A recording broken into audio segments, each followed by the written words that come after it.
November 21st. Tomorrow is Shelia's party. I wonder who will be there. Chris is always telling me about the movie and TV people who come in that Shelia knows personally. At least they all kiss each other and call everybody darling or baby. Imagine knowing movie stars and TV stars personally.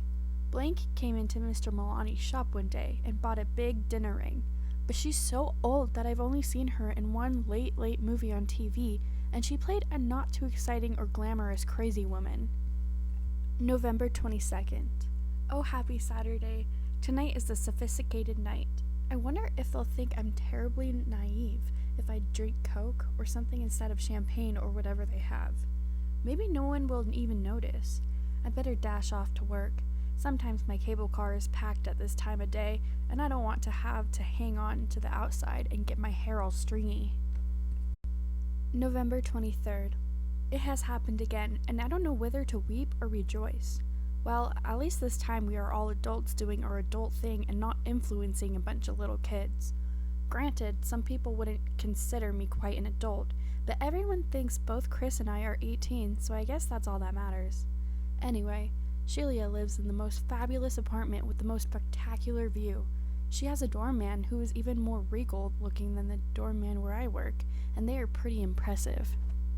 We took the elevator up to her apartment, trying to act sophisticated and unimpressed, when actually, after our dirty little fly trap, both of us were panting.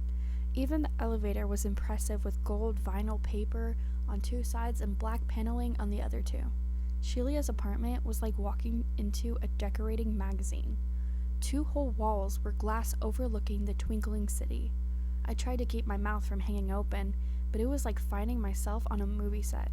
Shelia kissed us lightly on our cheeks and led us into the room where brightly colored pillows were stacked around a large gold and antiqued mirror coffee table.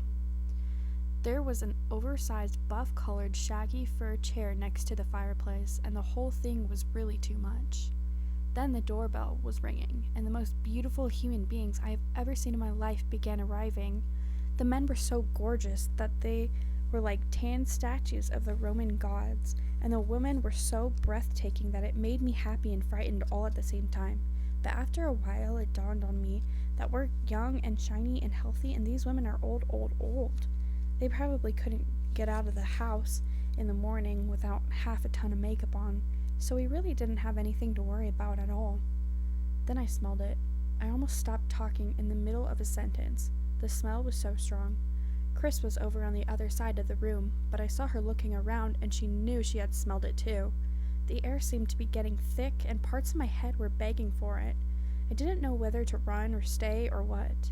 Then I turned around and one of the men passed me a joint, and that was that. I wanted to be ripped, smashed, torn up, as I had never wanted anything before. This was the scene. These were the swingers, and I wanted to be part of it. The rest of the evening was fantastic. The lights and music and sound and San Francisco were part of me, and I was part of them. It was another incredible excursion, and it went on for I don't know how long. Chris and I both used Shelia's apartment for a crash pad, and it was early afternoon before we pulled ourselves together enough to go back to our own dingy 4 walls. I'm a little worried about what actually happened. I don't know if we were smoking hash, which is hard to get right now, or what, but I hope I won't have to go through this am I or aren't I until next month bit again. One thing, if we are going to get back on the merry-go-round, I really am going to start taking the pill. I can't stand the suspense, and besides, now all I need to topple completely would be to find myself, but I won't even think about it. Shelia has parties almost every night, and we are always invited. I haven't found anyone I'm really into yet, but it's fun, and we nearly always use her place as a crash pad, which is a lot better than having to come back to this hole we're in. Chris found out that Shelia was once married to blank, and her alimony is enough to support her and all her friends in any habit they happen to have. Boy, wouldn't it be nice to have money like that? I think I'd live just the way she does, only better. December 3rd. Last night was the worst night of my shitty, rotten, stinky, dreary, fucked up life. There were only 4 of us, and Shelia and Rod, her current boyfriend, introduced us to heroin. At first, we were a little afraid, but they convinced us that the horror stories were just so many American myths. Ha! But I guess I was pretty excited, and the truth is, I really couldn't wait when I was watching them set up.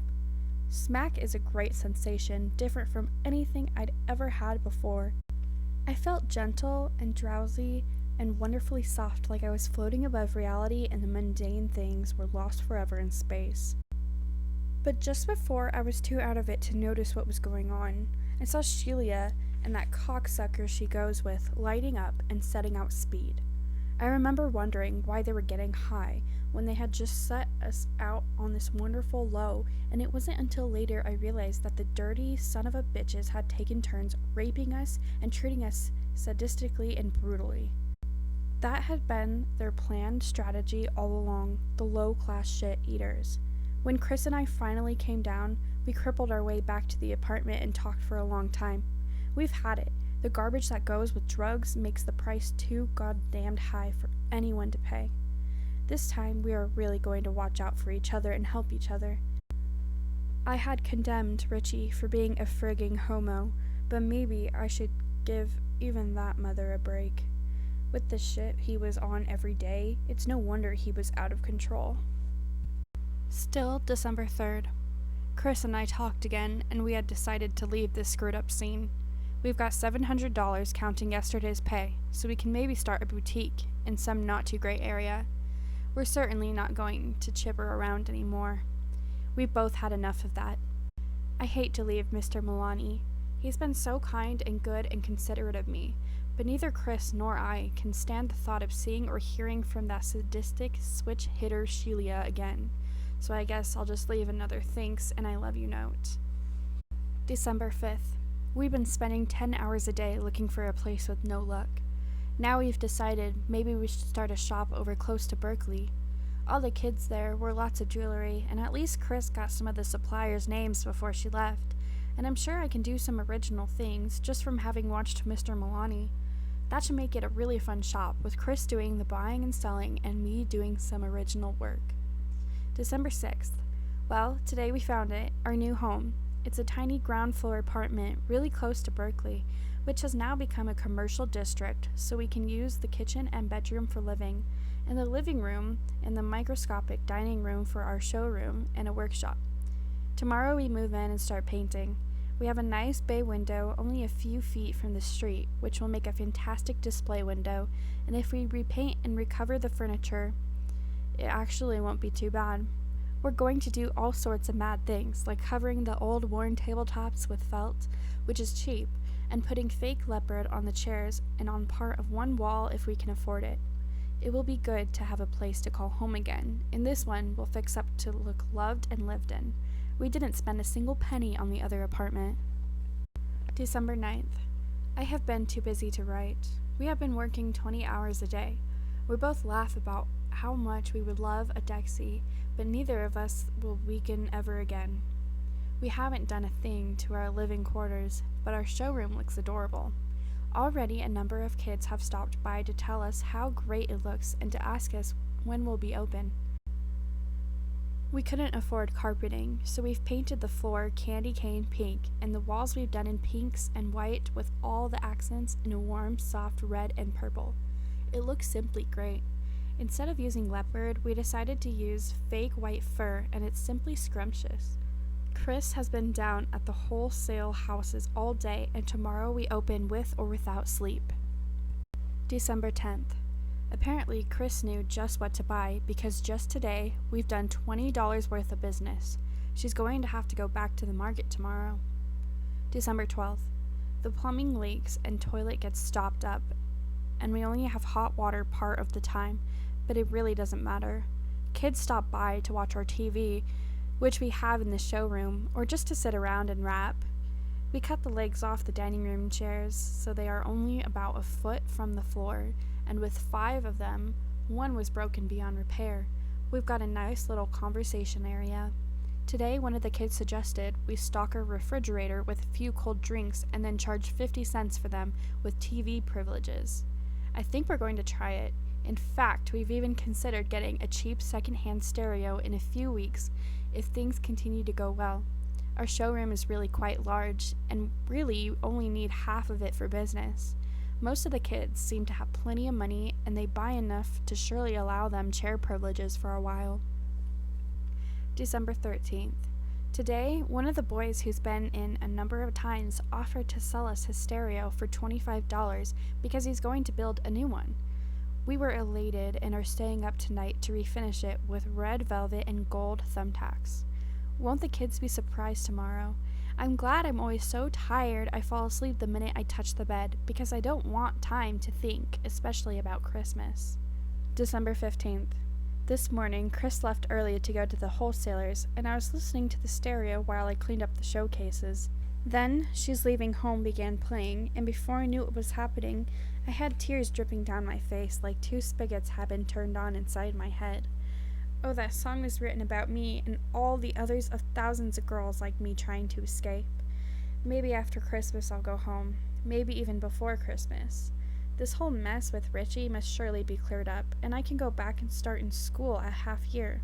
Chris can have the whole shop, and we should be fairly well established by then, or maybe she'll want to go home with me, but I won't even mention it for a while. December 17th. It's beginning to get a little monotonous for Chris and me. All the kids want to talk about is their hang-ups and how they feel when they're using. I remember Dad's father before he died talking on endlessly about his aches and his pains. These kids are beginning to hit at me the same way. They never talk about what they want out of life or their families or anything, just who's holding, how much bread they'll get next year, and who has the least crumbs at the moment and will they cover. All the crazies are beginning to get to me. I wonder if we really are going to have a full-scaled revolution in this country. When they're discussing it, it all seems pretty reasonable and exciting, destroying everything and starting again. A new country, a new love and sharing and peace. But when I'm alone, it seems like another insane drugged scene. Oh, I'm so utterly confused. I can't believe that soon it will have to be mother against daughter and father against son to make a new world. But maybe they'll wear me down to their way of thinking by the time I'm in college, if I ever get there. December 18th. Today we just closed our doors and took off. It's the first time we both had out together in weeks, and the kids and their hang-ups were really beginning to bug us. We took a long, leisurely bus ride and then splurged on an expensive, many-coursed French dinner. It even felt good to be dressed up again after all beating around in old pants and work clothes. But all the Christmas things in the windows and the stores make us both a little lonely inside, although neither of us says anything. I was even trying to pretend to myself that I wasn't affected, but I guess to you, dear diary, I can tell the truth. I'm lonely, I'm heartbroken, I hate this whole number and everything it stands for. I feel I'm wasting my life away. I want to go back to my family and my school. I don't want to just sit listening to other kids who can go home for Christmas and who can write and phone when I can't. And why can't I? I probably haven't done anything that these kids haven't done. All dopers are part-time sewer dwellers, and two go hand in hand together. December 22nd. I called Mom. She was so glad to hear me, I could hardly understand her through the tears. She offered to wire me money or have Daddy come and get me, but I told her we had enough and that we'd be back tonight on the first plane. Why didn't we do this weeks, months, centuries ago? Stupid us. December 23rd. Last night was like reaching heaven. The plane was late, but Mom and Dad and Tim and Alexandria were all there to meet me, and we were all crying unashamedly and like babies. Gran and Gramps are flying in today to see me and to stay for Christmas. I guess it's the greatest homecoming anyone ever had. I feel like the prodigal son being welcomed back into the fold, and I shall never ever go away again. Chris's mother and dad met her, and they were reunited in a downpour of tears. Chris's leaving had a good result. It brought her mom and dad back together, as they said they hadn't been in years. Later. I'm so grateful that Chris and I were successful in our little venture. Mark, one of the boys who hung out at our shop, took colored Polaroid shots which have quite impressed our families. Of course, we've deleted from our lives our adventures in San Francisco, and Mom was pleased that we never did even get down to Haight-Ashbury. which is nothing now anyway. This afternoon, I called the operator and asked for phone numbers for both Richie and Ted, but she didn't have a listing for either one. So I guess they've just dropped out of sight and I'm relieved. Now everyone just thinks we ran away because we wanted to be out on our own.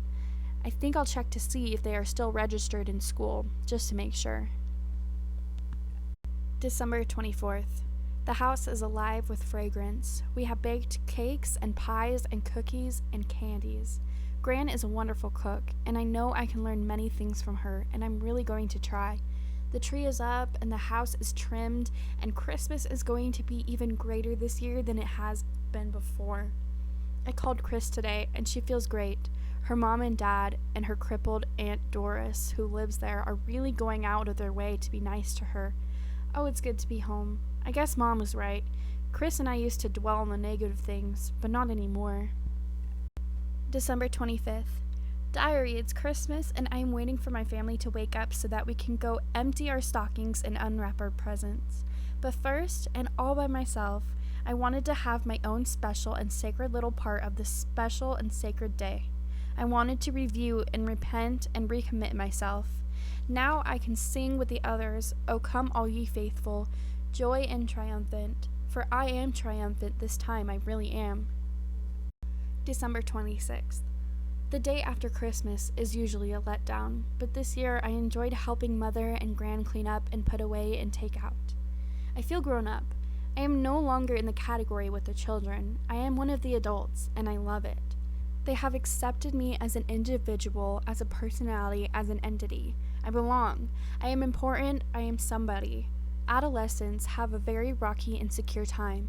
Grown-ups treat them like children and yet expect them to act like adults. They give them orders like little animals, then expect them to react like mature and always rational, self-assured persons of legal stature. It is a difficult, lost, vacillating time. Perhaps I have passed over the worst part. I certainly hope so, because I surely would not have either the strength or the fortitude to get through that number again. December 27th. Christmas is still in the air.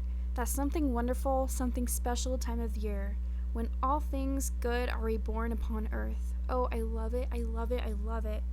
It is as though I have never been away.